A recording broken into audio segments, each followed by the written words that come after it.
வணக்கம் எல்லோருக்கும். அஸ்ஸலாமு அலைக்கும். இன்னைக்கு ரம்ஜான் காலத்துல எல்லாரையும் ஒன்னா சேர்க்கிற அற்புதமான விஷயம் அதுதான் செம ஸ்பெஷலா ரம்ஜான் பிரியாணி பத்திக்கு பேசலாம். ஆமாங்க, நீங்க தனித்து சரிதான்.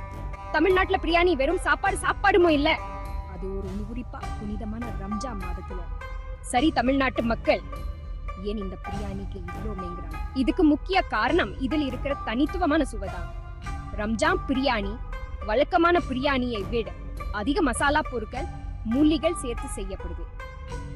இந்த மசாலா கலவை ஒரு அசத்தலான வாசனையை உருவாக்குது.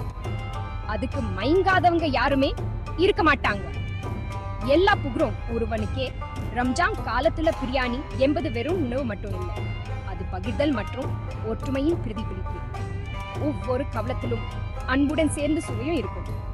நீங்க தமிழ்நாட்டின் சின்ன கிராமத்துல இருந்தாலும் சரி, பரபரப்பான நகத்துல இருந்தாலும் சரி, ரம்ஜான் பிரியாணிக்கான அன்பு எல்லாரையும் ஒன்றிணைக்கும். அப்புறம் வெரைட்டியை மறந்துடாதீங்க. மட்டன் சுக்காவில் இருந்து கோழி பிரியாணி வரை ஒவ்வொரு வகைக்கும் தனி ரசிகர்கள் இருக்காங்க. ஆனா ரம்ஜான் காலத்துல மட்டன் பிரியாணி தான் முக்கிய இடம் பிடிக்கும். இது திருவிழா கால மனநிலையை சரியா பூர்த்தி செய்யுது. அப்புறம் இன்னொரு விஷயம், ரம்ஜான் கடைபிடிக்காதவங்க சூட இந்த விருந்துல கலந்துறாங்க. இது தமிழ்நாடு முழுக்க நேசிக்கப்படுது. ஒவ்வொரு வீடும் ஒவ்வொரு தேருமுக்குமே சமைக்கப்படும் பிரியாணி.